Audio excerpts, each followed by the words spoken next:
Hello, everyone, and welcome to this special webinar. I'm humbled by the fact that so many of the people who have applied the concepts in the value formula have joined us today, and I think you're going to enjoy hearing from these people. I know I certainly did, and I look forward to any questions you may have at the end of this.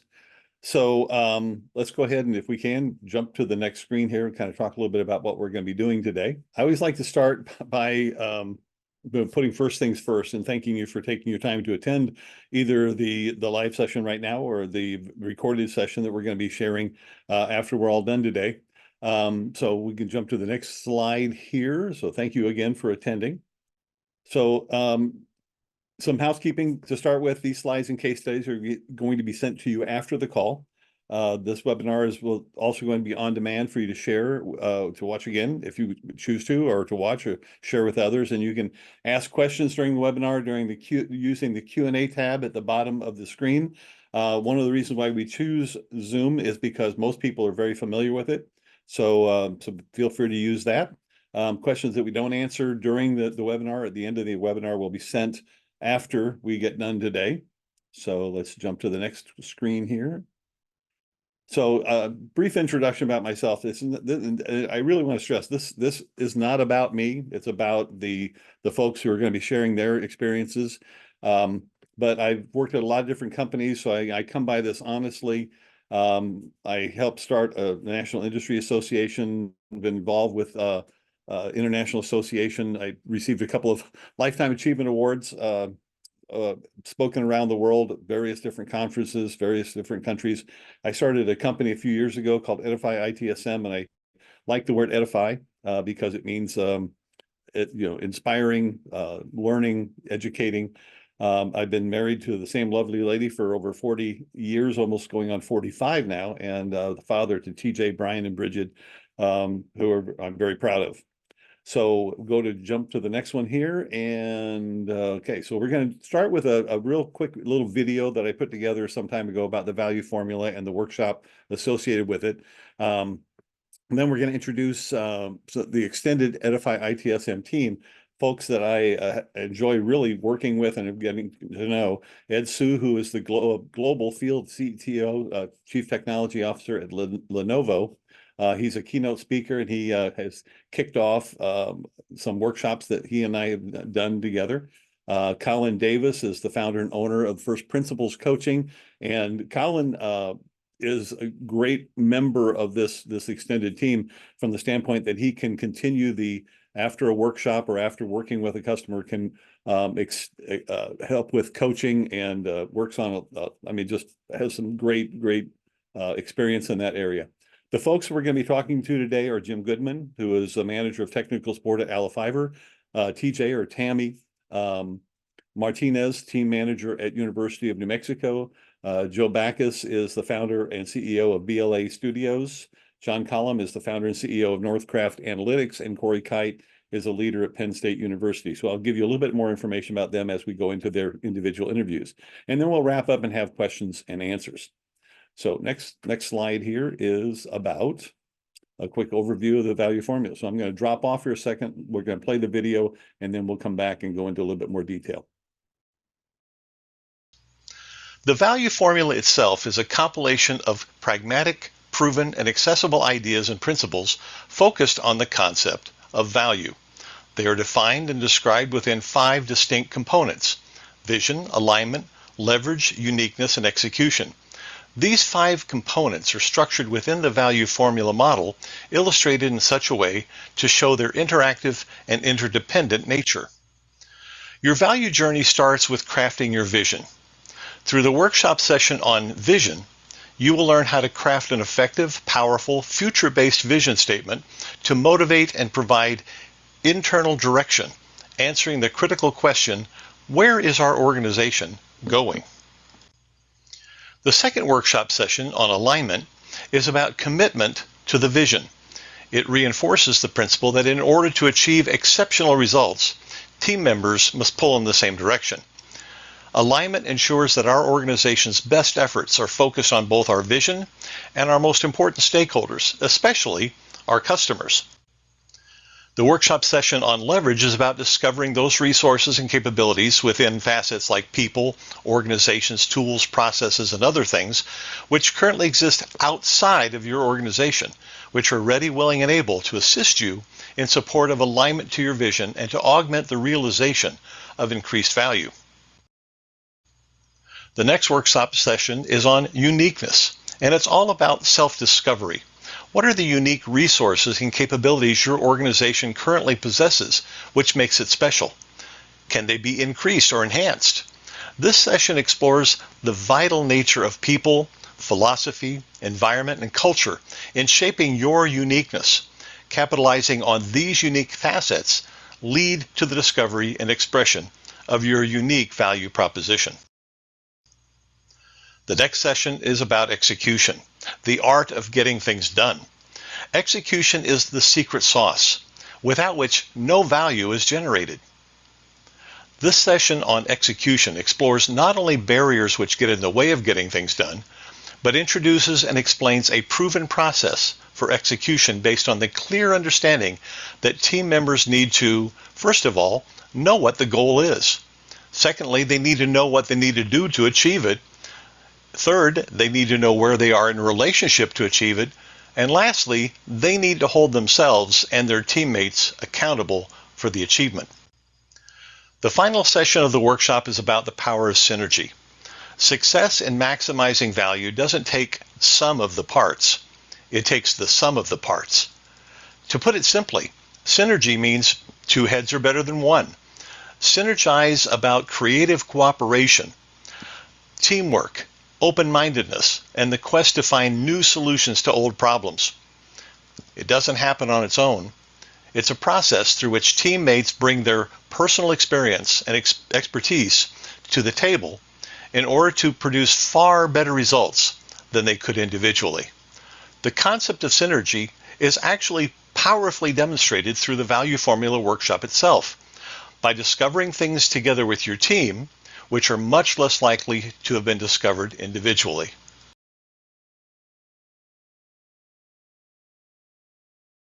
The person I'd like to introduce is a great guy, someone I've really enjoyed getting to know. Ed Su, who is the Global Technology Officer at Lenovo.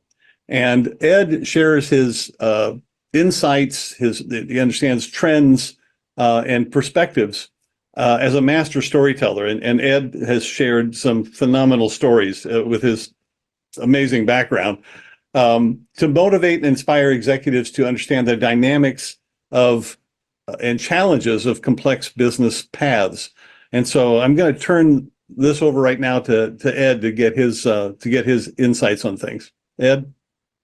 Ken, thanks very much for the nice introduction. I really appreciate it. Hi, everyone. I'm Ed Suhu, and as the Chief Technology Officer at Lenovo, I'm given the opportunity to have very different conversations with clients.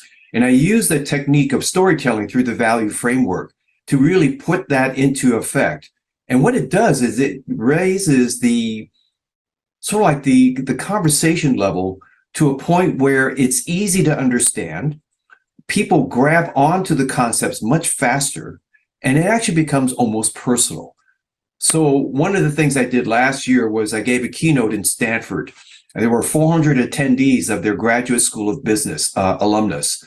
And they were from, the usual suspects you would imagine from this school of business, from Meta to Amazon to Google to Adobe, Salesforce, and it goes on and on. And what I did was I actually did a sort of a session, what I call riff and roll, which was really being almost creative in how I shared the stories and the impact. And many of the conversations post keynote were beyond the pale. And what I mean by that, I was invited by many of them to come to their organization to basically help coach them on how to tell a better story. Because one of the challenges people have, especially in this industry, is that we have a lot of tendencies to rely on technology and some of the babble speak that we rely on in order to help people understand, but which they don't. So what I try to do is use stories, anecdotes, metaphors to change the dialogue, the pace, and more importantly, the effect that it has. Storytelling is not just once upon a time, they live happily ever after. The magic of a story is everything in between. So, and that is, I think, one of your greatest strengths is the ability to use a story to make a very, very powerful point. And it's something I definitely appreciate about you. All right, great. Well, so you've heard from Ken, you've heard from Ed, and my name is Colin Davis. I'm the founder of First Principles Coaching, and I've teamed up with this great group of individuals to help you with the follow-up coaching after the workshop. So, in the workshop, you're going to define your value and your top goals, your wildly important goals, and I help you to make sure that gets executed. Basically, right? The fifth part of the value formula, execution. So taking all those great ideas and turning them into reality.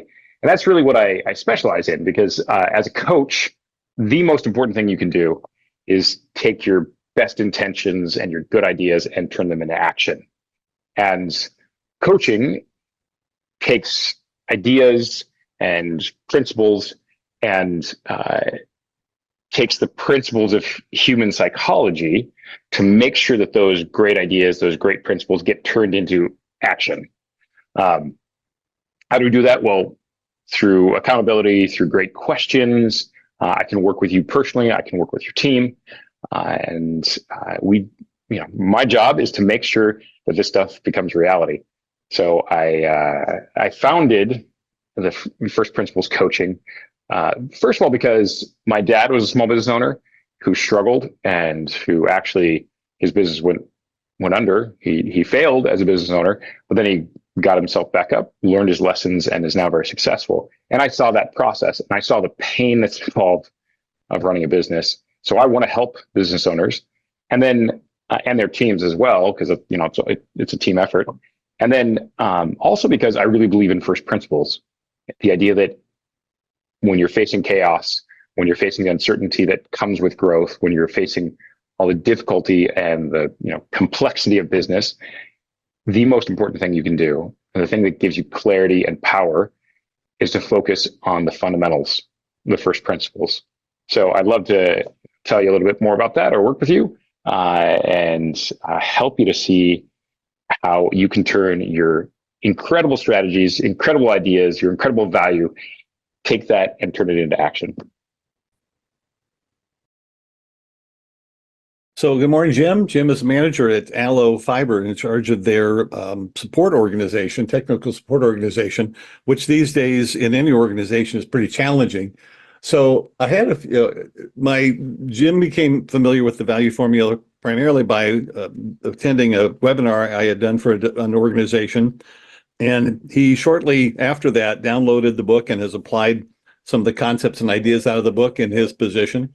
And so I have some questions for Jim, and I just want to start with the first one. Basically, is which of the 5 value components, the components make up the value formula, do you feel appealed to you most, or maybe provided the most benefit to your organization? So which of the 5 value components appealed to me? That's a tough one. I liked all 5 of them, but I think leverage was the one that stood out the most. And I think that's because when I came to Allo, I discovered Allo had a great foundation already. They had an existing knowledge base. They had an organizational structure that was already had a solid foundation.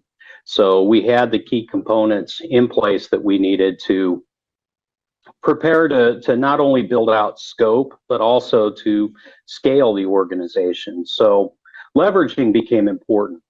Allo was in a period of hyper growth, and so the things that worked to get us to that point wasn't going to work to take us to the next level. So it became very, very important that that we began to kind of become more intentional in the things that we did, and also the people that we had also had unique talents.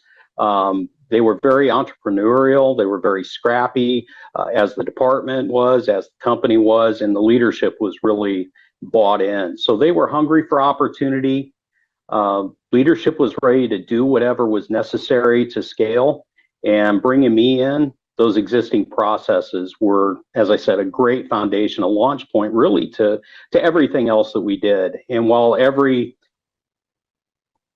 aspect of the acronym value came into play, I would say leverage was definitely the big one for me, because it was a great organization to walk into.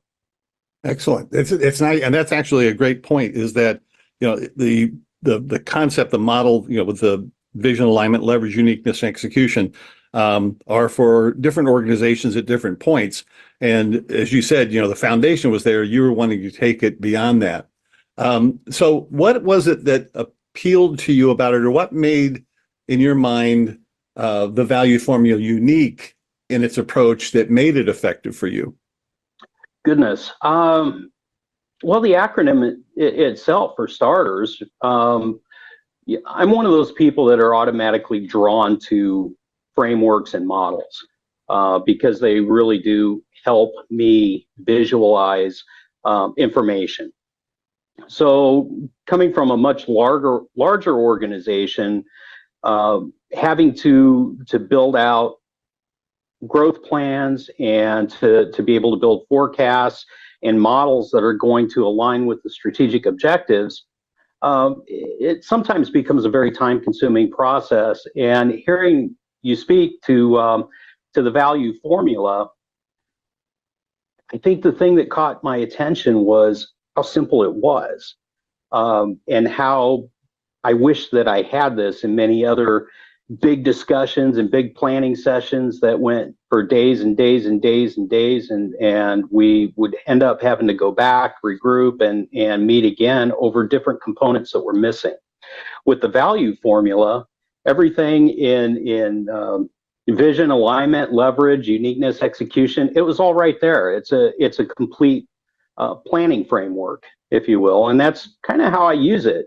Once I became aware of it, I downloaded the book and read your thoughts a little more, with a little more detail than was in the webinar. And I really sat back in my chair and thought, wouldn't this have been great to have had this in the past? So when I came to Allo and was able to sit down with other managers and leaders in the company and start to pick their brains on what they were looking for, it was easy for me to organize those notes in short order, because I would just scratch out. I use the Cornell note-taking system. And so in the Q column, I just scratched out VALUE, and I just worked to fill in each of those letters in each meeting to make sure that I came away with the most important things, the vision. What was it that the company wanted to do? What was it that my department leaders wanted to do? What was the vision? What was the objectives? And then also the alignment, looking at, okay, so with my skill sets, the people that I have and the evaluations I've done there, how does this align with the people and the processes that I have? So I was able to evaluate those really in real time, and it set up a really unique situation for being able to ask critical questions and really close the loop on things without having a lot of follow-up discussion and meetings. So again, leveraging, as I already explained, is already about the staff and the processes. Do we have the people and the processes in place to execute this vision? And so it was again, because I did the work of interviewing and reviewing the organization when I started, these conversations became more plug and play. And so having that acronym just listed out on the paper made for a great framework and model. And uniqueness was another point that I would bring up in the conversations. Okay, so what do we have around us in the rest of the organization? Are there unique contributions that each department can bring to the table in executing, if you will, the vision? So what we didn't want to do is we didn't want to become overlapping with other departments. So if there was a particular objective to be met, what we wanted to do was find a unique place where we as a tech support organization could lend value. And then with our partner organizations, we could develop a more horizontal strategy of being able to bring them in and collaborate and partner to meet those objectives. And so that, of course, takes it into execution. So what do we got to do to execute? And as you say, often it is a secret sauce, and we can have all the plans in the world, but if we can't execute, we're not going to get anywhere. And I think that's, again, unique to Allo in a lot of places that I've been in the past. Is it's a company with a can-do attitude and values that they live out every day as an organization, and they recognize that their success is done together as a team, and finding ways to work together as a team is the tough part. And I think leveraging the value formula helps break down those barriers and open up avenues of communication. You've made some phenomenal points there, Jim. I appreciate that. That's definitely food for thought. One of the things that the value formula talks about is that you don't want to have too many irons in the fire, so to speak, and that you want to come up with your what are called, the wildly important games, or or wildly important goals, rather, or the game changers. And did you find that the structure, the model, the value formula helps you focus on and or accomplish those big things that you set out to accomplish? Yeah, absolutely. Because, everything starts with vision. And once you have the objectives, everything else starts bolting into it. Mm-hmm. And so I think, being able to not only have vision as in, that big, strategic outlook that everybody talks about, me at more of an operational and tactical level as a middle manager, I need to be able to take that vision out of the abstract in the big picture and be able to drive that down into something that the front line can use to push forward with. And so having a good vision, a good objective is, I think, the root of the plant. You want to get to the flower and the fruit, you've got to have a healthy root. And I think that's part of those conversations that I alluded to in the past when I'm in the last question, to be able to make those conversations as much of a efficient value effort in just that single sitting. So coming away with those clear objectives that we can take and operationalize. Again, I'm working through the acronym on my paper, so I'm operationalizing the abstract in very real time. And so I think that's been the biggest way I've stayed focused. Very cool. Very cool. So the last question I had here for you is whether or not there's any other point. I mean, you've made some great points as far as to people that are attending this webinar, but is there any other point that you feel you might be important for those who attend the webinar? Kind of maybe a parting shot type of thing. Goodness, I think the key to success is really if you're in a company that's experiencing a lot of rapid growth, hyper growth, whatever you want to call it, I think it's really important that you keep an eye on scope and you keep an eye on scale and let the two work in balance. We talk a lot about speed and agility. A lot of enterprises use that terminology, which is great. And I think it's important. You need to go fast, but you still need to remain maneuverable in a dynamic market. But from a tactical aspect, you really do have to focus on scope and scale and make sure that you are adding a unique value to the organization as you scale. So if there is something to add, that would be it.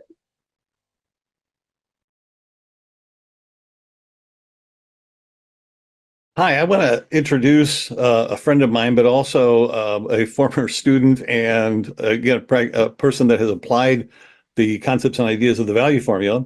Her name is Tammy Martinez, and she is the director of IT enterprise IT rather at the University of Customer Support at the University of New Mexico.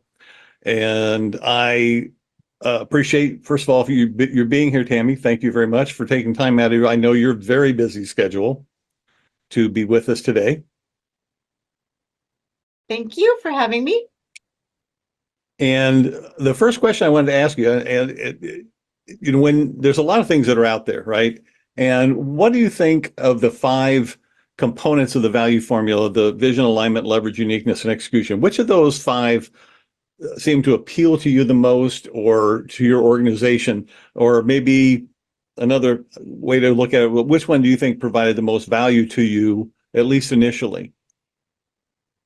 Well, hopefully people don't think I'm cheating, but it's actually your first chapter, which talks about value, because part of what you bring up in the first chapter is going above and beyond expectations. Right now, UNM is in a good place with our budget, but previously, I've been there 13 years.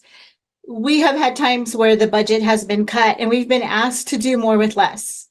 And your first chapter really focuses on doing more with less.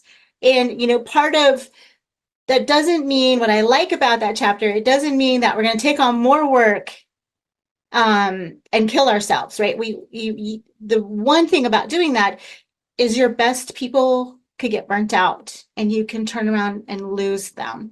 And so when it's time to do more with less, you look at value. Like, what value are you bringing to the university? That is what I have to look at. And that was very helpful for me to define that value and meet these challenges of budget cuts.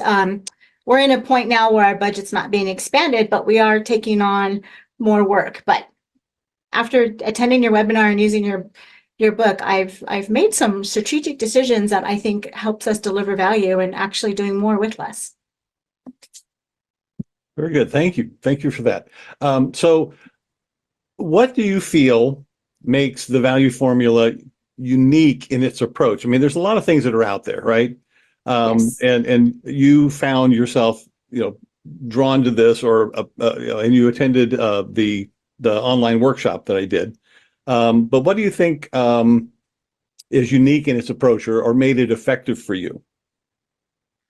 So I think for me, the steps that you lay out in your book to help you to find your value, I found, I'm sorry what chapter it is. I actually think it's probably, maybe I highlighted it, but there's one chapter where you give questions to ask. Actually several chapters at the end.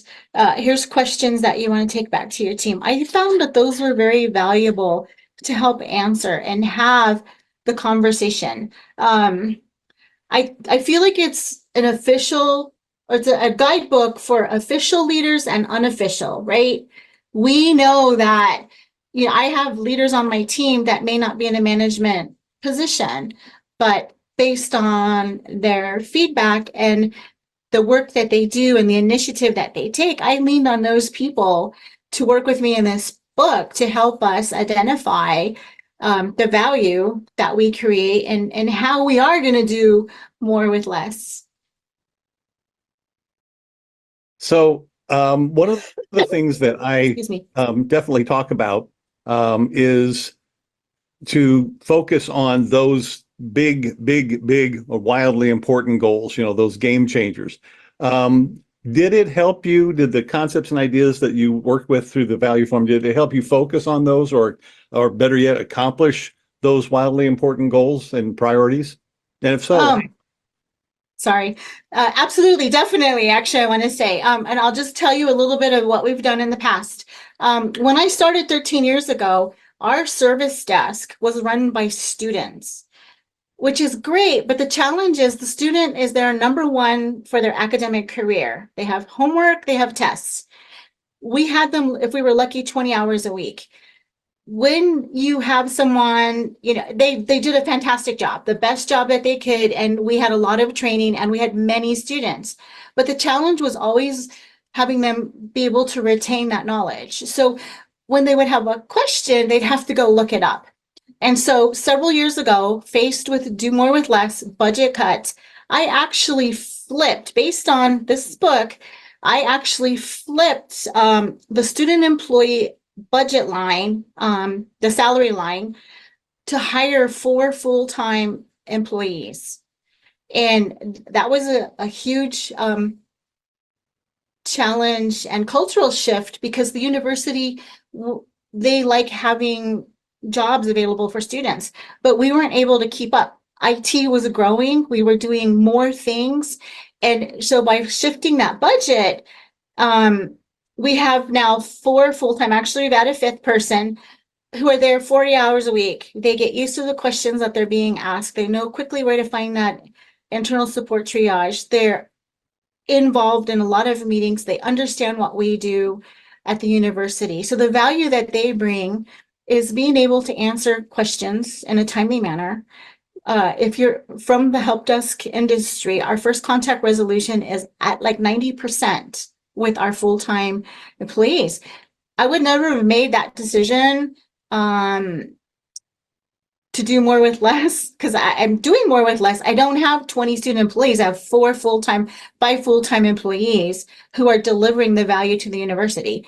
I hear from our customers when they call us, number 1, we answer the phone in a timely manner. Number 2, for the most part, our answers are accurate.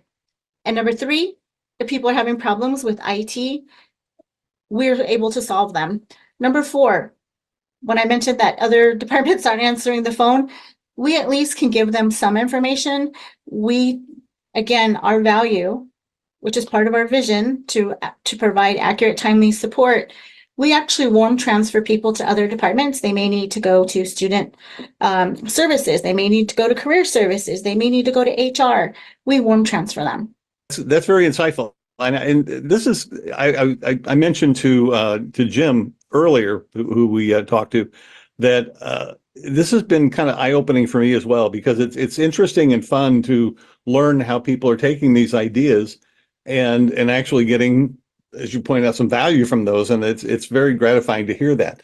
So one of the things that, the last question I kind of had, lined up here, and I may ask you another question, just sneak it in, is what if there's any other point, with your experience, again, after the workshop and then, getting the book and applying the concepts and ideas from that you feel might be important to those who are attending the webinar, something that, a tip or just an idea or just an insight that you got that you think would be valuable to them? I would say attending the webinar, reading the book and then discussing it was awesome, and listening to your presentation and your experiences that you share. I know it wasn't in the webinar, but I'm just going to bring up the whole Lexus 0 defects that you've talked about. Has been prominent in my mind, but I think the value, well, I don't want to use the word value. I think where attendees are going to, the icing on top of that cake is interacting with other peers. We're not alone. This book was not written because you had an epiphany that we're all struggling, like no one solved this problem. You've pulled together your experience and these concepts in a very easy manner to read. It's almost like a roadmap for the strategy to build your mission statement. And that's what I really enjoyed with the book, with the webinar. And then, of course, adding in peers who are struggling with the same thing. Sometimes we feel like we're out there alone. We're really not. And I think that really is the benefit that you have brought together with your book and the webinar. And just real quick, I'm almost ready to retire from my job. I plan on getting ready to take my exam to be a social worker. But the concepts of your book, I've actually been able to apply in my internship, my most recent internship, to the point where they've asked me to come back and actually be the program manager, because I help them, understand their mission and communication and process. And okay, based on all of this, here's the value that you're bringing to this organization.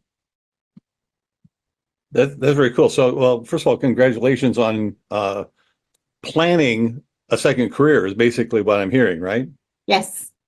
So the next person I want to talk to here today is a gentleman by the name of Joe Backus. And Joe is got a really cool company that he started and that he runs in St. Louis called BLA Studios.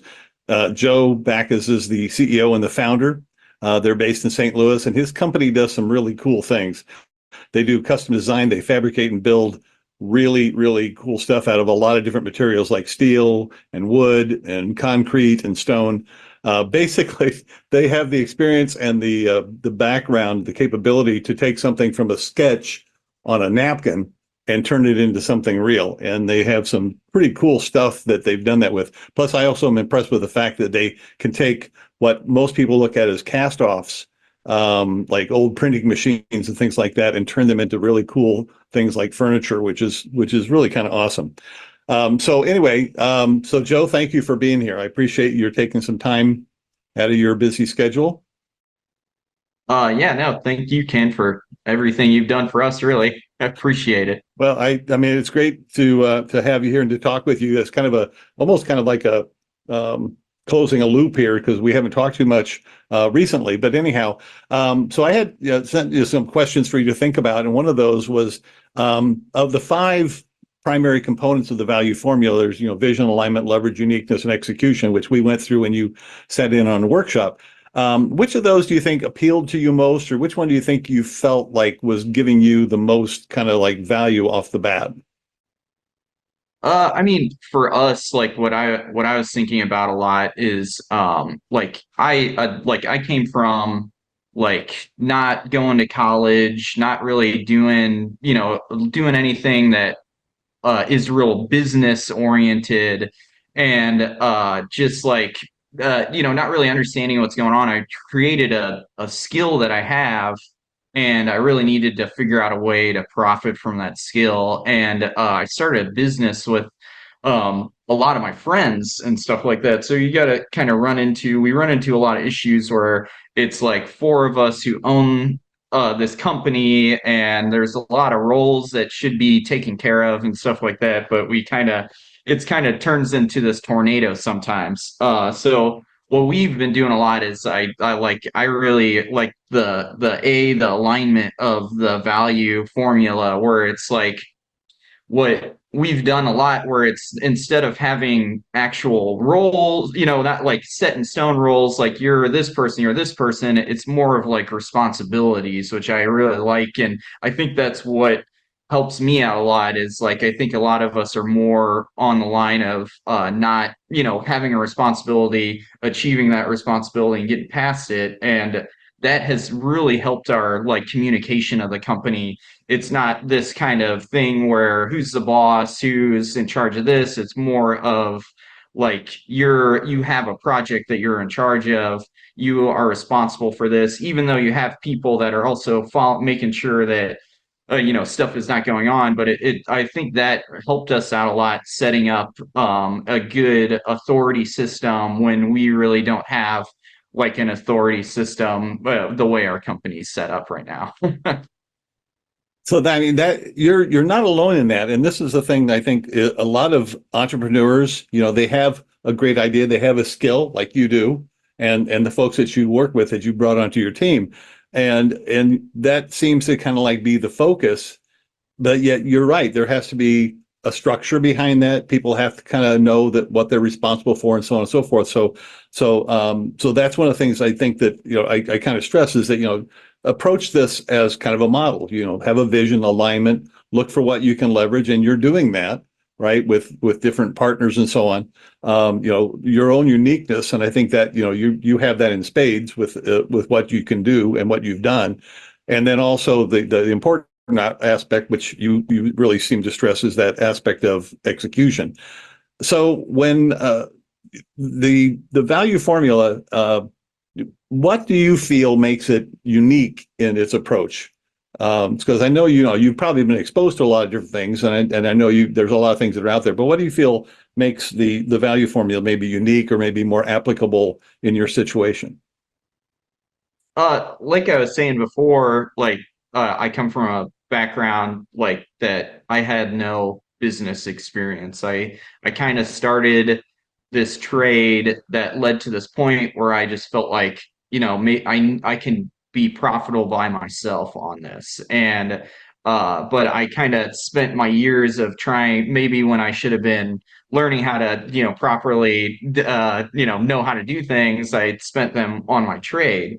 And I think that, like, the formula for me, it seems like a very, like, it's just when you see it, it just kind of makes sense. There's these, like these years of doing these trial and errors from when I started of it, that where you kind of see when I did the seminar with you, that it's just like, oh, this is, this is where this is supposed to go, and this is where this is supposed to go. So, like, doing that with you, it kind of cleared up everything that we were kind of like it's just like clearing up everything that we were trying to understand. It just kind of put pen to paper of what we were wanting to do. And it, like, what I really liked about it is it kind of like set set a focus on what we needed to do. You have a goal, and these are, these things are here. You have a leverage, you have a thing you need to execute. You have everything, and it's all there. We just didn't know how to set it up. And I feel like that this just kind of made everything seem very logical, and it made it really easy to understand of what should be important, what should your priorities be, what should you be going towards the future on stuff. And that's what I took a lot from it. So I know that, shortly after you went through the workshop, the seminar, you had some major objectives that you set out to accomplish based on that, in our discussion during the workshop. Did it help you to focus? And then even more so, did it help you actually accomplish any of those big things that we talked about? I mean, yes, like I think the big word is it focused us. Like, that's like the big thing that I feel like we got from it is like it, like, in your pamphlet, it's this big arrow of a focus leading to something. So it's really nice to like set up a goal, and then how to focus on there. Like, we just recently, like, our big goal that we were trying to do, we bought this giant CNC plasma cutter, which is a thing in our industry that's only gonna help us more. But it was a big purchase that we had to do. So there was a lot of, like, this is our priority. Like, what do we need to do to get to this point? What do we need to do to make sure that once we buy this, it's used? What do we need to do to make sure that we're using this properly? Like, a lot of that was, like, thought about in the same aspect of what your formula is like, how do we, like, what is this? This is a big thing to buy. Like, when is this a proper time to, like, execute on it?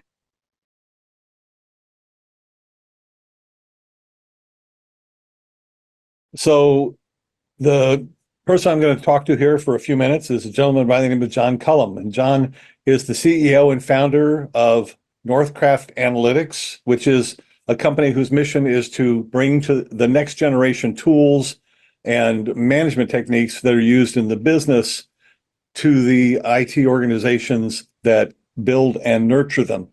So, John, thank you again for being here today. Great. Yep, it's my pleasure. Thank you. Thank you for having me. So, what I have here is, there's a few questions I've been asking people, and I'll just, throw these questions out to you. And the first one was basically, within the value formula itself, there's 5 components. There's vision, alignment, leverage, uniqueness, and execution. There's also a discussion at the beginning of the book on what value is and doing more with less, that concept. And also at the end talks more about, synergy, everything working together. But of the components that we cover, those various things that we covered within the workshop that you attended, which of those kind of stood out to you, or which one did you feel appealed to you or your organization the most, or perhaps maybe provided the most value to your organization? Right. No, that's a good question. It's certainly in multiple parts, right? Right. A lot of the presentation in the beginning worked with us to talk about our vision, and we're very kind of focused on a specific place, and we know that the IT shop itself has brilliant people in it, but they haven't been exposed to a lot of the advanced management techniques, and they often don't get a lot of the same kind of tools that line of business gets. But I think the workshop really helped us try to boil that vision down and create a clearer message about it. The alignment around our operations when we were talking about that as well. I would say we have a lot of marketing effort, but we don't necessarily have a lot of marketing focus. So trying to get alignment with specific customers, where they're looking, how to communicate that vision out to them, and why that vision is important to them, right? That's kind of a key thing for us. And I think the thing that really remained for me out of the workshop, not to jump to E, but the execution part about it, there was a lot of how to break down blocking and tackling. How do we actually get this out into the marketplace? What kind of tasks do we need to do? What objectives are we trying to set? And how do we work that into the meetings and structure those more effectively? And I think that the workshop and the book and the techniques really help the organization focus on putting structure around, when we get together, what are we trying to achieve? Is this one of our objectives? How are we going to execute on it? And how do we get that done in an efficient manner or in a direct manner, which is often the same thing? There are a lot of, as I kind of point out, that there are a lot of things that are out there that people can, embrace and utilize to help them do things better. What was it that you felt with your exposure now to the value formula? What makes it unique in its approach, or what made it more effective to you, or what was it about it that appealed to you? Right. So, excuse me. I'm exposed to a lot of sort of general frameworks, and what becomes very difficult in those is to say this framework works for your organization because, and a lot of the time, I think because those frameworks are not derived from people that have been out in the field, you get a lot of consultancy stuff, and hey, I've been a consultant, it's no sin. But I think that this framework is clearly developed out of a deal of experience at large organizations, seeing the real kind of problems that people have in a practical, real world sense. You really get that kind of feel around that framework. And we just frankly found it more applicable and practical to what we were actually doing in individual meetings, in how we want to structure ourselves. So, I think that's the thing that stuck out to me, as that's not what I typically get out of digging into a different way to structure your business, right? So I hope that gives you some idea of the question, but that was the most striking thing to me. That's great. Thank you for that feedback. That is kind of in a sense, some of the other folks that we've been talking to. That's kind of there's a review of the book recently on Amazon that said the book is easy to read, easy to understand, easy to apply, which was to me that was the intent. That was the goal that I was trying to get to, and it seems that has been received that way. So one of the things that that the value formula tries to help people do is to really kind of unveil what are those game changers, those wildly important goals, those big things that organizations really need to focus on to make sure they get done. Since the workshop, have you done some thought around that, or has that exposure helped you accomplish or at least focus on one or two of your highest priorities? And if so, how did you do that? I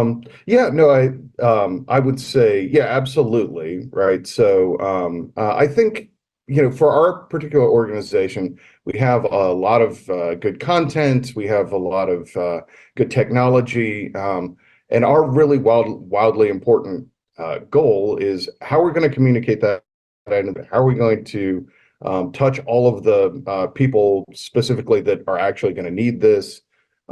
It may not be wildly important for every organization, but it really got us to focus on, our outreach and building the infrastructure around, say, email marketing, LinkedIn campaigns, a lot of experimentation, implementing a CRM and getting kind of HubSpot going and structuring all that so that things can be automated.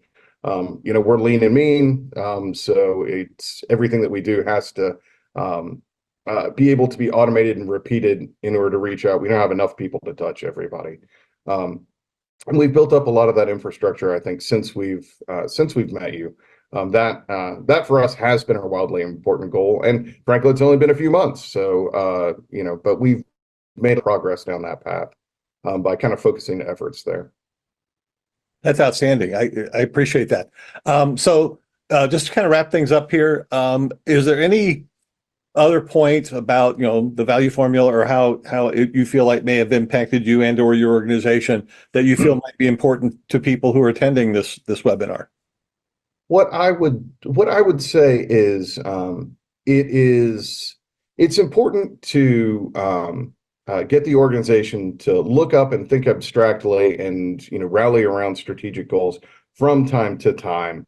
It really kind of brings people together and energizes everyone. The danger in that is when you have a bad experience with one of those seminars, that it can suck the energy out and start a vicious cycle of not devoting your energy to that. In the kind of value formula, but in the webinar, what we really, I think, is going to be powerful is it gets people in that you feel like you've had a productive time in the management experience, thinking, getting yourself back into, I'm going to devote myself to the science of management, which is, a lot of the reason that we all got into this in the first place is, there are revolutionary thoughts out there. When we bring those out to people, it can change an organization of tens of thousands of people. Get back in touch with that, right? And, it really helps you take that energy back into the work that you do. So, and I think, that experience was very much what we had in the webinar. So I had the pleasure of working with Corey Kite several years ago when he was the leader within the Penn State University's outreach, analytics, and reporting team. And after several very well-deserved promotions at Penn State, he is now currently the data manager there. However, he has recently taken a new position with Solaris Healthcare as their analytics manager. And Solaris Health is not Solaris Healthcare, Solaris Health Partners. And they are a national healthcare platform committed to enhancing access to specialty healthcare and continually improving patient outcomes. So, Corey, again, welcome and thank you. Thank you for having me, Ken. Absolutely. So the first question I was going to ask you is, as you look at the value formula, vision, alignment, leverage, uniqueness, and execution, which of those five do you feel appealed to you or your organization the most, or perhaps maybe another way of looking at it, which one do you feel has given you the most value or the most benefit? Sure. So thinking through the different components of the value formula, I really feel like uniqueness really stands out to me. It comes to mind most often as I'm just working in everyday life is I find myself from time to time thinking like what does someone bring to the team and how that can have such a huge impact for the group, that maybe it's a project or just a team dynamic. What is unique about each person on the group? And so I think having those different ways of thinking or just a variety of backgrounds and expertise in a group or a team is really valuable to conversations that I'm part of. And I've seen firsthand how uniqueness can help better understand where our team fits within an organization, and very importantly, how others perceive us as a group. Very, very good. That actually, when you the perspective I think that you're taking there with the uniqueness, in addition to the unique value that the organization, the team that you're part of or that you lead is providing, but also the individual uniqueness of each team member and the special value, the diversity that they bring to the organization, to the team, which is a great way of applying that idea as well. So there are a lot of things out there, a lot of different models and frameworks and things like that. What do you feel, based on your experience with the value formula, makes it unique? And what caused it to appeal to you, for you to be able to, as you said, kind of be part of how you think and how do you do business? Sure. So what makes the value formula unique for me, and what makes it effective for me, is it's simple. Very easy answer, I guess, for that one. It's simple. It's quick to understand. And from my experience, it was very fast to implement. And as long as everyone's on board, it's very fast to implement. At least it was for us. And something that really stands out to me is the many stories that you share, Ken, and how they apply so directly to the concepts. They really help build that comprehension when you're working through it. And so to me, it's just that the value formula just makes sense. I appreciate that feedback. There was a review recently from a young lady who had read the book, and she wrote a review and put it on Amazon. And it was almost as if she kind of understood what my purpose was to begin with in writing the book and getting it published. And the title of her review was "Easy to Read, Easy to Understand, Easy to Apply." And that you've kind of gone to the heart of that really was the intention. I mean, I never set out to make something convoluted or difficult, but something that that did make sense and that did have a pretty solid structure behind it. So I appreciate that observation, and I think that is something that I was at a conversation recently with a lady I used to work with at Hewlett Packard, and she said that she had been using another kind of methodology to help people create their vision statement. And she said, but it had something like 35 questions. She said it was kind of convoluted. So she said that she really liked the fact that my advice was only about 8 to 10 questions that were more kind of to the point. So again, that was part of the intention, was to make it simple. So I appreciate that observation and that response. So along the way, did you find that the value formula and the concepts, the principles that are kind of outlined there, did they help you focus on or accomplish one of your highest priority goals along the way, and continue to do that perhaps, and maybe give an example of that, or how that worked? Sure. So it's been a while since the team that I worked with implemented the value formula. So some of the experiences that we had do go back a little bit. But what we found, but what we used the value formula for, was to focus on things that were within our control. So starting small and building out from there. So if we could focus on very specific things that helped us today, that helped us put us in a better position, so that we could mature as a group and expand what capabilities we had, so that way we could focus on like those bigger items and those bigger picture things that we really wanted to do, but we just couldn't do right now. And so helping us focus on things that we had control over. And so one of the steps that we did very early on was defining like our wildly important goals. And so if we define what those wildly important goals for the team were, that helped us give us direction for the entire year, because we could apply back to priorities that we had. Maybe we had competing priorities at the time. So we could say, well, this one doesn't align to our important goals, but this one does. So that's what we're going to work on. As a team, we can decide that. And as an individual on the team, you could actually prioritize your work based on that. And you had the authority to do that as a team member. And that was really important, is it gave people the authority and control over the work that they are prioritizing. And so I remember early on, an example was when we were setting these goals, Ken was very adamant that we had to keep it to 2, but we ended up with 3. So our first year we had 3, but I think every year after that we applied the 2 method. So that was a good example. But each year, staff had that input into what those wildly important goals were for us. And so I think that's really why it was so effective for us as a group, and really helped us accomplish our priorities. That's outstanding. I remember, think back to when, we were really working closely together and yeah, I mean, and I still see, I have a friend of mine who was an executive, and I was talking to him and I said, how many goals do you have set for yourself for next year? And he said 10. And I said, how many do you expect to accomplish? He said, maybe a couple. I said, then get rid of 8 of them. It's like we tend to want to do a whole lot. Achievers want to achieve, but it really takes discipline to focus down on those 1 or 2 or maybe 3, wildly important goals, the things that make all the big difference. So yeah, I appreciate that. There does seem to be the tendency to give some pushback, right? Like it was squeeze one more in there. No, there's only so much bandwidth.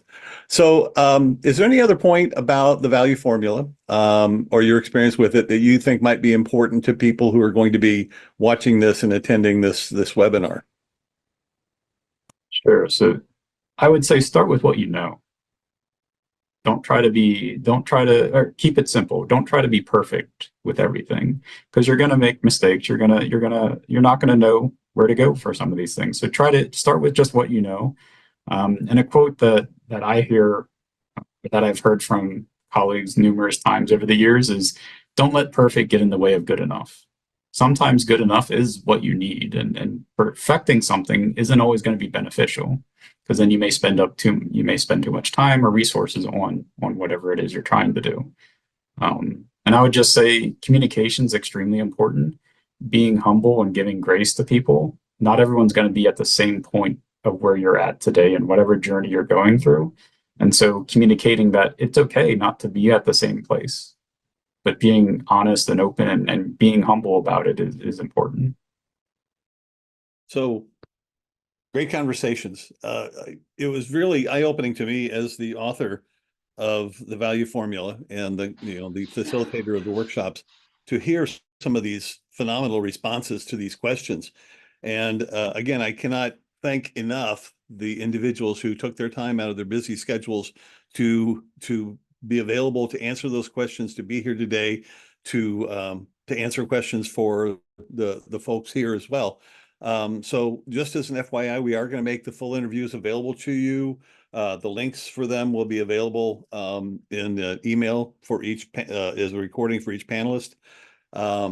So I'm inviting the panelists to kind of come on here as we wrap up today. So Tammy, PJ, is there anything specifically that you might add because this is the first time you've heard everybody else's responses too, right? So what might you add? Don't forget to unmute.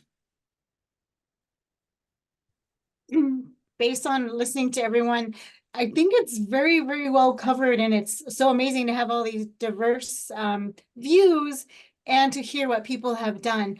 I don't think I can add anything on top of an already great recording of these interviews. All right, thank you. So just to kind of maybe go this direction now, John, any thoughts that you might want to share here as we kind of like wrap things up? Just kind of something. Yeah, no, I really enjoyed. Yeah, can you hear me? Okay, Ken? Yeah, Sorry. yeah, absolutely. Yeah, no, I really enjoyed hearing everybody's interactions with the value framework. I think that it resonated with our own as well, and that kind of idea. I love the concept of get your 2 important goals. Don't give me a list of 10. That is sort of the what you pick up managerially, and by applying certain methodologies and listening to other people. Is focusing on what the most important goals are. That greatly increases the chances of them being achieved. And, the other things will come. It's priorities. Mm-hmm. And, a lot of that is communicated through the methodology, but it's echoed by, top flight managers here on this too. So just nice to hear. Really nice to hear. Absolutely. Thank you. I'll jump down. Sorry, Ken. I mean, there was a question that came up, and it was where did the value formula come from? I mean, clearly it's one of those things. I mean, it wasn't just a eureka moment. I mean, can you just give us a little bit of insight as to exactly what was behind the value formula? Yeah, it was. I have no idea where it came from. In all honesty, over the years, I mean, obviously you can tell by the gray hair and so on that I had a lot of experience with a lot of different companies and a lot of different positions, managerial positions, frontline positions, some sales and pre-sales. And I noticed by just working with all these and within these companies, there are some things that seem to work, and there are some things that just didn't seem to work at all. So it was really kind of like, to observe and observe what those things were and kind of things stick to you over the years. So that was probably the first part. And then a lot of research that once I started thinking about actually capturing these ideas and putting down, I wanted to validate it with research. What have other people said? What have other people done? And then there was a few flashes of inspiration. The model itself, the first model was pretty rudimentary with some squares and some rectangles on the side. And I showed that to my son, who's in marketing, a few years ago, when I was putting this together, and he looked at it and he goes, "That's pretty lame, Dad." And I thought, okay, thank you. But what it did was it motivated me to come up with something that really made more sense. And the structure of the vision, the alignment with an arrow, the two things that support that, and then execution as a foundation and as holding it together, really kind of came out of that challenge to really communicate that. So a lot of research, a little bit of inspiration, and probably a good smattering of common sense as well, I think might have been part of that. But thank you for that question, Bhupinder. Thank you. Well, I think there is a follow-on question. I'm just looking at there's just a couple of questions that have come up, and the next one was in terms of the organization, because we've had quite an assorted set of people coming on board with different backgrounds. Mm-hmm. So what exactly is the type of organization that the value formula actually fits in your opinion? I mean, I can give my opinion, and I can open that up to other people as well. But there were one of the things I noticed as I was talking to the various panelists here is that there were some commonalities. One of the things was they were looking for something that was simple. Like I said, there's a lot of guidance out there, but sometimes, as I read the different books and things like that, they spend an entire book talking about one relatively simple concept that can be maybe more succinct in how it's approached. But is there anybody that on the panel that might maybe provide their insight as to like the type of organization that might benefit from the guidance? I might turn to Joe. Go ahead, Joe. Thank you.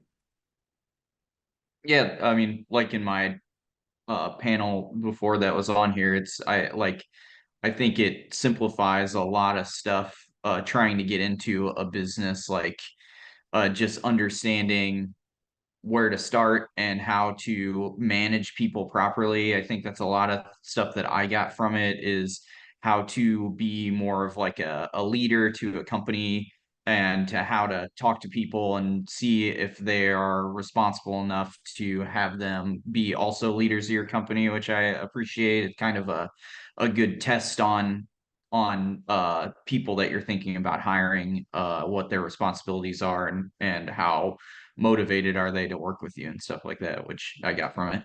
Excellent. Thank you.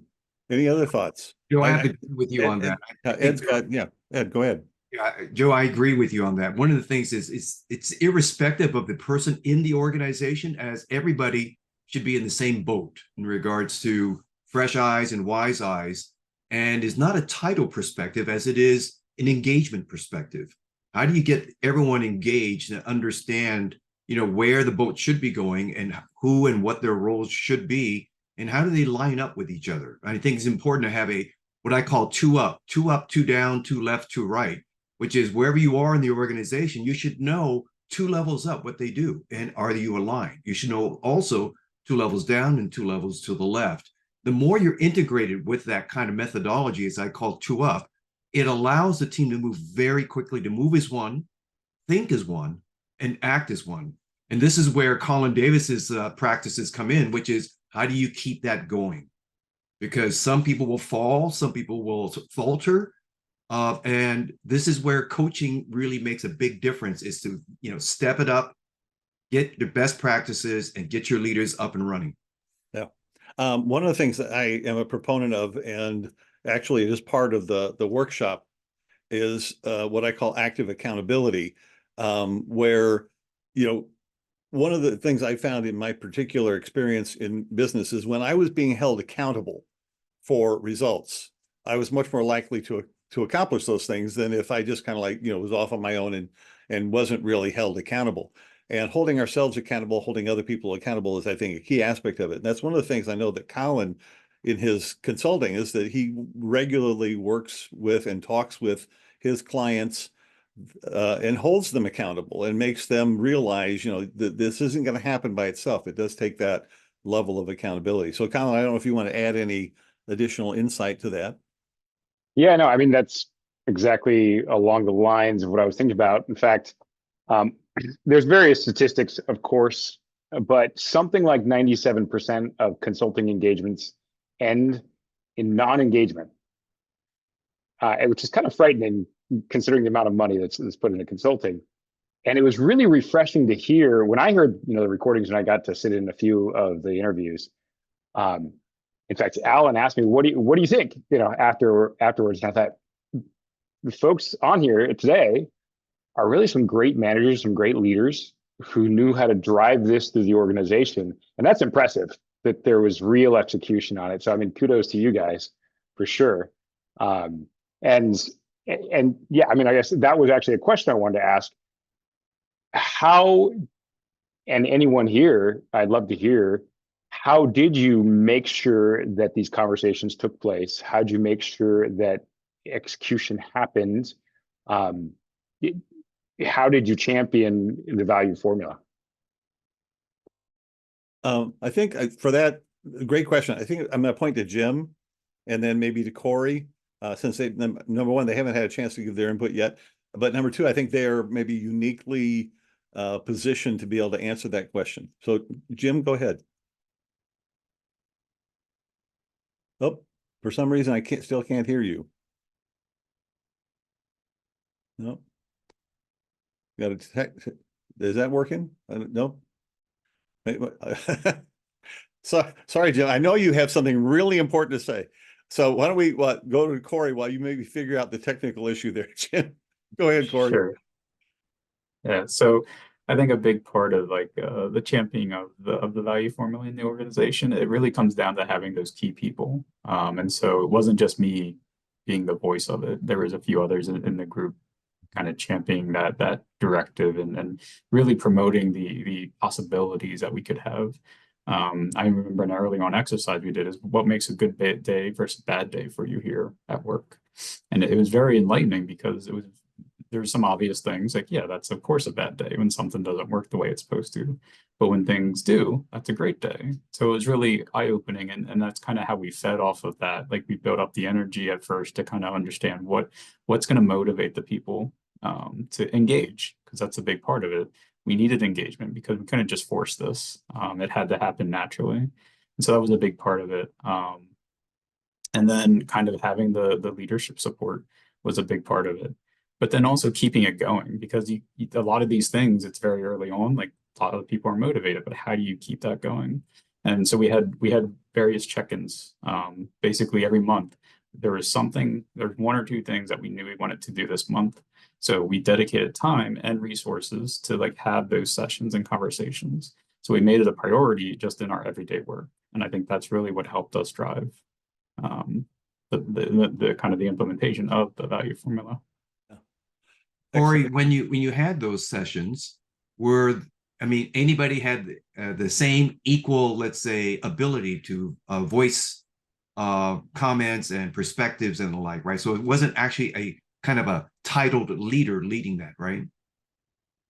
Correct. So I wasn't even the director of the team at the time. I was one of the managers on the teams, and I was a brand new manager at the time. So like I was empowered to do that on behalf of the team. And so the other staff saw that, and like even though they weren't like the manager or the director of the team, they felt engaged and they felt able to express their opinions and views, even when there were negative views. Like that was okay, and that was a safe space for them to do that.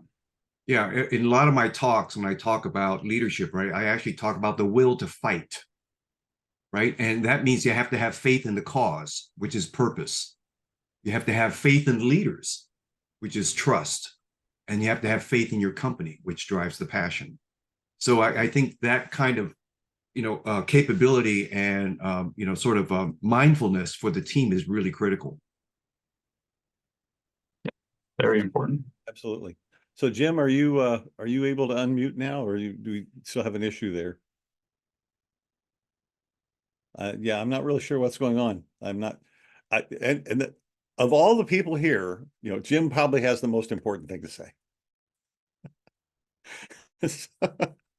That's always the way we're. But this is great. This format here. I know we need to wrap up here because we do want to make sure we respect the people's time that are dedicated to watch this. But this panel here, I mean, this would be great to pull this together and maybe just do something like this.